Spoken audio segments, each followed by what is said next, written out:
and welcome to Valor at Sea. I'm Renata Stiehl. We are at Naval Station Norfolk, one of the largest naval stations in the entire world. More than 100,000 United States service members are here serving the United States Navy, which helps protect America and defend its interests. We're going to be showing you behind the scenes footage, inside views at things no civilian really gets to see, including what life is like on a United States aircraft carrier.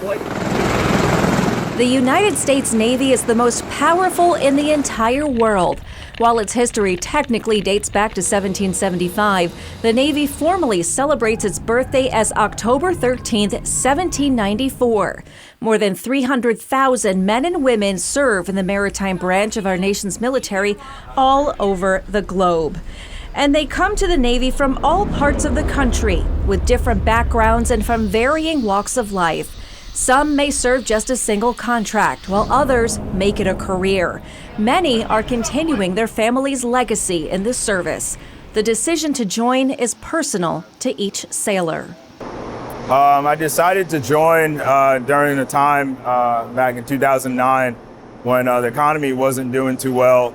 I was actually 27 years old at the time, and I was an operating engineer in a union, and I was looking for a more consistent employment and looking for actual purpose in my job. I had some family friends that were in the armed forces, and while being at college, I just felt that I needed more purpose in my life, so I decided to join the armed forces and serve my country. You're like working towards a higher goal and a higher purpose, so it's always exciting. There's never like one day that's the same as the other. There's always something going on that's extremely exciting, and there's just a lot of sense of satisfaction of being able to serve your country, and you get to travel a lot and see a lot of the world that you wouldn't otherwise. What makes me proud to be a sailor is camaraderie we have here. Like, we're very far away from our families. We're not near our wives, girlfriends, you know, and hanging out with these guys, get shoved in a small metal room, it's all we have. And sometimes we don't get to see them for years at a time. So you really like everybody, different color, black, white, Latino, Asians. You get along with everybody, and they're basically like your brothers and sisters. All of these sailors are based out of what makes up the Hampton Roads Fleet Concentration Area. Naval Station Norfolk and its neighboring bases, air stations, shipyards, and complexes make up its own city, where sailors work, live, and train, but also has amenities like post offices, restaurants, and shopping centers. Where we're at right now is the Navy Exchange. It's actually kind of like a department store right on the naval base. It has pretty much everything someone would need, household items, kitchen goods, but it also has the uniform shop, and that's where we're at right now. And this is where a sailor can get any component, any accessory that they need for all of the variety of uniforms that they wear throughout their service. Depending on their job or station, either on base or on a ship, a sailor has a variety of uniforms, from the working uniforms to ceremonial dress for special occasions. And when serving with a ship or submarine, everything needs to fit in a sea bag. We have our dress uniforms, black leather shoes to wear with our service and our dress uniforms, fleece liner, gloves, socks, belts, khaki shirt, and black pants, brown undershirts for our Type 3s, cold weather parka, a knit cap for when it's cold outside. This hat is our garrison hat. We've also got our physical training uniforms, rank accessories, towels, our Navy working uniform. You get, in boot camp, you get 3 sets, our Navy service uniform, our cold weather parka, and then all of that, just like when you go packing for vacation, you put all your stuff in a suitcase, all of that fits neatly into this sea bag right here. If everybody's ready, if you'll follow me. During our time with the Navy, we'll be wearing its newest working uniform, the 2-POC. I'm ready to go. Or two-piece organizational clothing uniform. The new uniform began rolling out in 2023 to U.S. Fleet Forces units and will eventually become the primary at-sea option for sailors. And for sailors who are expecting, the Navy is taking part in a pilot program, offering free uniforms to pregnant sailors for each stage in their pregnancy as well as postpartum. So every sailor that gets pregnant can apply to receive free maternity uniforms.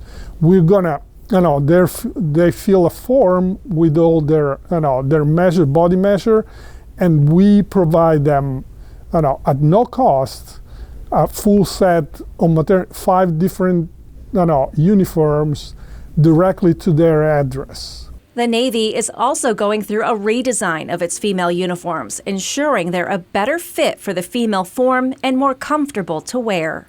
And in the next couple of years, we're going to start coming out with all new sizing and all new fit, because we want the female that join the Navy to be comfortable and to look professional, because that makes them a better sailor and more happy about what they do in the Navy. Right now, we're on board USS Gettysburg. She is a Ticonderoga-class guided missile cruiser. We'll talk with 3 sailors whose job keeps them on board this ship and how there is work underway for an upcoming deployment. Commissioned in 1991, the USS Gettysburg pays tribute to the famous 1863 battle in Pennsylvania that helped turn the tides of the Civil War. Currently stationed at Naval Station Norfolk, the ship's crew is working day in and day out, completing a multi-year overhaul of the ship and getting ready for their next mission. It's a little bit older when you look at our newer destroyers. We've got a lot of work going on, a lot of improvements. It's the first ship to complete SLEP, Ship's Life Extension Program. So she was in an 8-year overhaul pretty much of improvements, system upgrades, and it's pretty much the most advanced cruiser in the fleet nowadays. As a cruiser, we're the whiskey ship, so we do mostly air defense. That's our job when we go out on deployment with the carrier, is we play whiskey and manage the air battle space. Ensign Potesta has been in the Navy a little over a year. She's one of 330 sailors on the ship, each with a critical job. I'm the strike officer on board, so I do all things missiles. Mostly Tomahawk. I own the launchers they go in, so that's these right here. Each square is a cell that a missile would go into.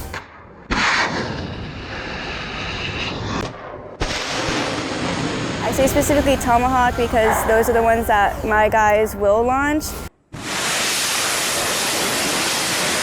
This is what we call VLS. It's Vertical Launching System, and it can house 61 missiles at one time. We have 2 launchers. We've got 1 forward and 1 aft. It can hold standard missiles, ESSM, Tomahawk. Those are my favorite because I'm strike here on board. But the missile goes down vertically, vertical launching system, and so this goes down 2 decks. And if we had the hatches open, you'd be able to stare straight down to the bottom level if it's an empty cell. If the cell is not empty, you'll see the cover of the canister. That's what you won't see around what you would think of when you think of missile. They come in block canisters. While some sailors are new to the service, others have made it a career, each with their own reasons for joining, like Gunner's Mate Chief Christopher Ramel. I had graduated college in Mansfield, Pennsylvania, and tried for 2 years to get a job into law enforcement, which didn't work out. So I ended up looking at the service. It had been something that I thought about since high school. And then during college when 9/11 happened, that was also another inspiring moment. So it just seemed like the right time after that. The crew on board the Gettysburg is hard at work, getting the ship sea ready and training for the necessary certifications before an upcoming deployment, preparing for months out to sea, away from family and the comforts of home. For some sailors, it will be their first, but they have experienced leadership who've been through it before to help guide them. When we go underway for longer periods of time, you're able to settle into a routine and just find the joy in the little things in the day-to-day, whether it's a meal or a quick laugh or a game or whatever you can get in. They're long days. They stack up pretty quick, but it's what we signed up to do at the end of the day. And so the days go slow, but the months go quick when you're out there. The USS Gettysburg is one of 13 active cruisers of its kind in the U.S. Navy. When we come back with more Valor at Sea, we'll look at some of the other types of watercraft in the Navy. We'll learn about life serving under the sea in a naval submarine.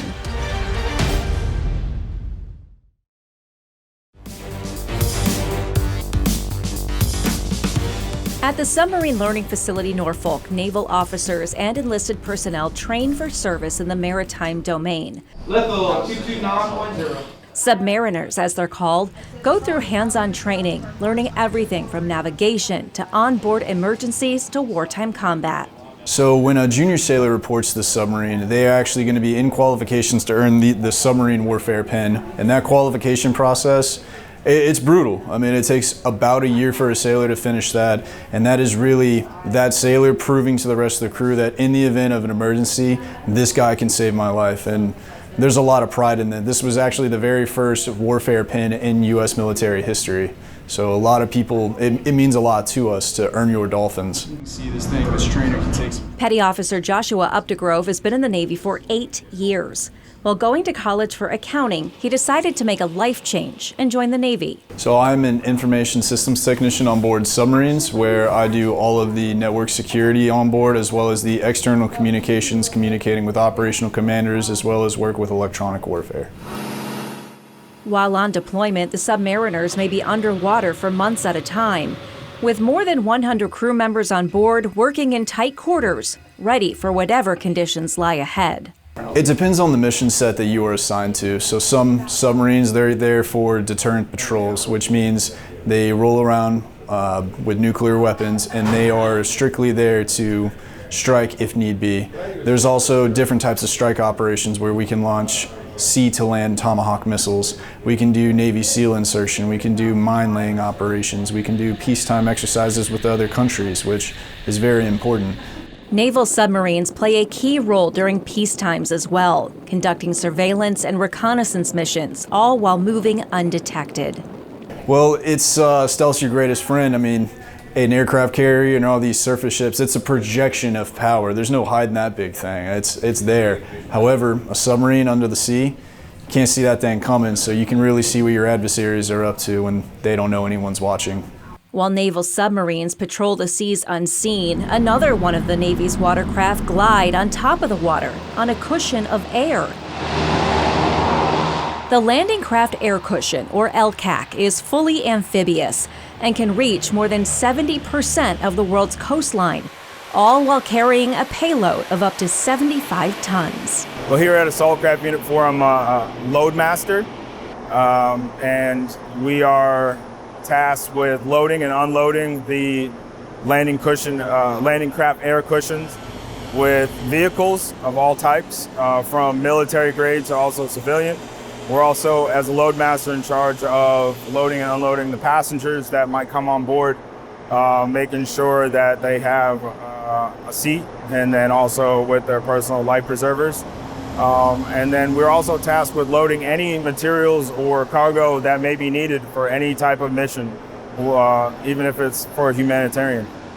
With the LCAC being amphibious, what it allows the U.S. Navy to do is to transport things like military vehicles, ammunition, supplies, and even marine personnel from ship to shore quickly.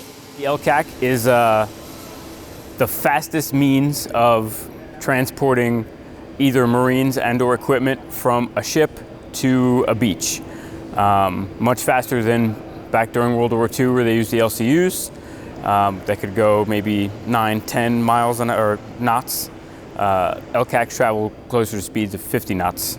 So it's a much faster, more efficient way to get from point A to point B. Think of the LCAC as the modern-day version of the Higgins boat, the landing craft that delivered American troops to the beaches of Normandy, France on D-Day. Here at Joint Expeditionary Base Little Creek Fort Story in Norfolk, Navy sailors train on the modern-day hovercraft, which operates with a crew of 5 on board. On the water, the ride is smoother than you'd expect. It seems almost like you're not moving that fast. That's kind of an illusion looking out the window. So you look for maybe something in the horizon or something nearby to kind of show you, how fast it's going. But it's actually, on a non-windy day, a very smooth ride. And then, it has the capabilities, though, to still maintain that control even within the waves. While the LCAC serves an important role in the Navy, one of the most visible symbols of its power is the aircraft carrier. That's where we're headed next. Flying out to sea to the USS George Washington. We got our cranial protection, we have our life preservers, and we are getting ready to board the Greyhound and head out to the USS George Washington. We'll see what life is like on a ship and take you along for the ride. Valor at Sea, we'll be right back.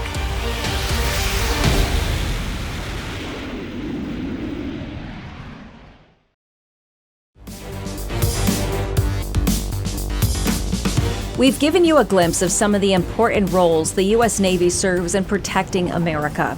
Perhaps the most visible symbol of the Navy's strength is the aircraft carrier. We had the privilege of flying out to sea and spending more than a day on board USS George Washington. Our adventure begins with a flight out to the ship on a C2-A Greyhound, known as the COD. Feels good. We got our cranial protection, we have our life preservers, and we are getting ready to board the Greyhound and head out to the USS George Washington. Landing safely on an aircraft carrier that's in motion on the water is dangerous, so we mentally prepared for the experience of what's called an arrested landing, or a trap.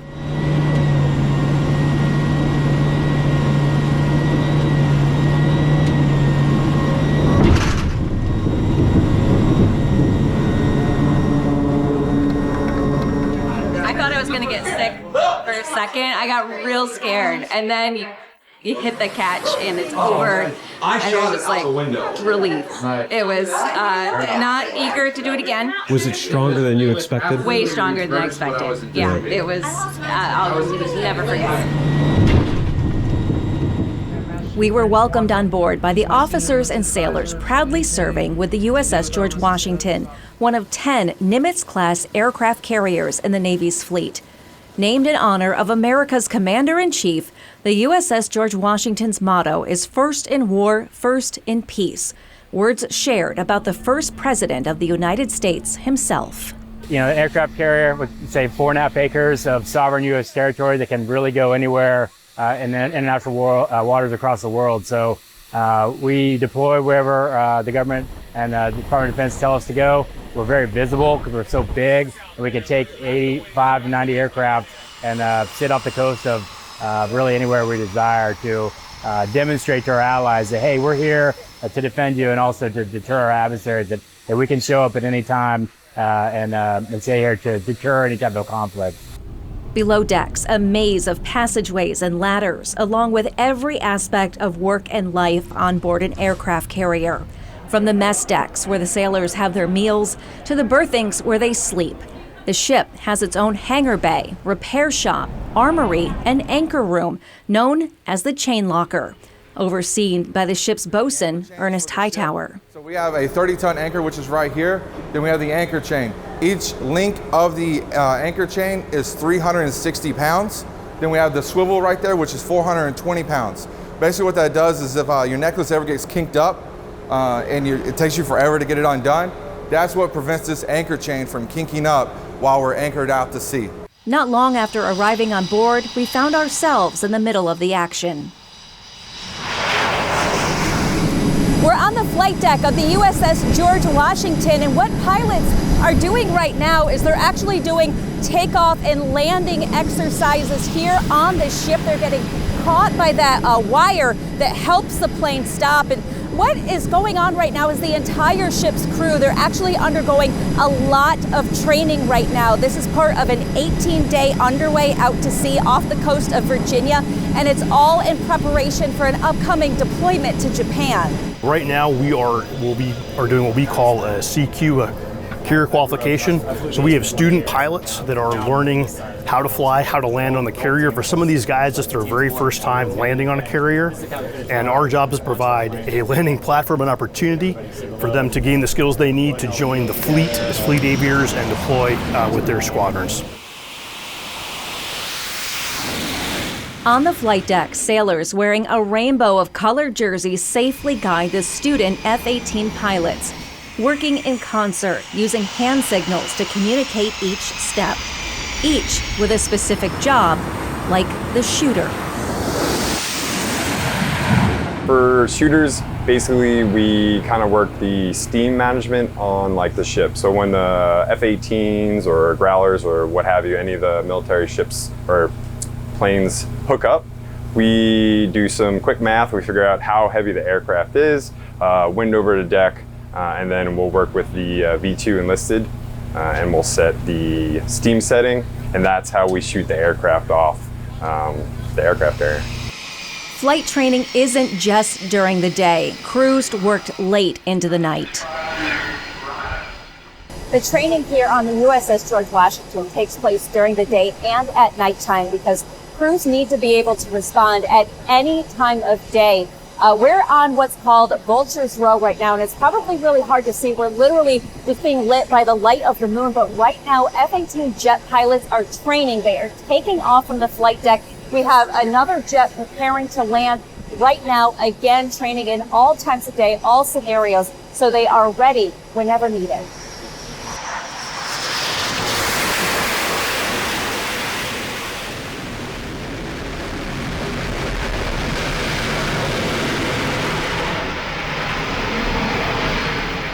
Regardless of the time of day, thousands of sailors keep the ship running, a small city on the water, constantly humming with activity. You've probably heard the term run a tight ship. Well, that is exactly what happens here on the USS George Washington. There are 3,000 sailors on board right now. Every single person has their own job. This place is like a floating city, and every person has to do their part to make sure everything goes smoothly and safely, both here on the flight deck and down below. That's really what we do aboard an aircraft carrier. We can go anywhere in the world with 85 combat aircraft and really achieve our nation's objectives. But we have to be self-sufficient. So we've got our own dental department, our own medical department. We cook thousands of meals every day for all of our sailors. But yeah, everybody has their own little piece of the puzzle to sustain the warship. This is the end result, the flight deck and the pilots landing and recovering. But it takes 3,000 people all doing their individual job to make this floating city at sea work. This is the ship store. It's actually like a convenience store right on the USS George Washington, and sailors are able to stop in here throughout the day. They can stock up on snacks if they want to keep those in their bunk, or if they have a quick minute and just need to grab something as a little pick-me-up. It also sells personal care items, as well as replacement pieces of uniform if they need a new t-shirt or something, and things that are unique to the USS George Washington. In 2024, the GW will deploy to Japan, with the thousands of sailors on board ready to put their training from these underways to the test, serving America almost 7,000 miles away from home, away from family and friends, and without steady access to the internet to keep in touch. It is tough. Internet is not always on here, so and then especially when we go out to sea. So right now we're a lot more like training oriented, so like internet's on most of the time. Once we start doing missions and stuff out in Japan, they will intentionally turn off the internet for obvious mission oriented reasons. So email's best way to go. If you have enough bandwidth, maybe like FaceTime or something like that, but a lot of times it's just email. The ship's deployment in 2024 will be the first after completing a nearly 6-year mid-life overhaul program, ensuring it's ready to serve the current and next generation of men and women in the U.S. Navy. Thank you for joining us for Valor at Sea.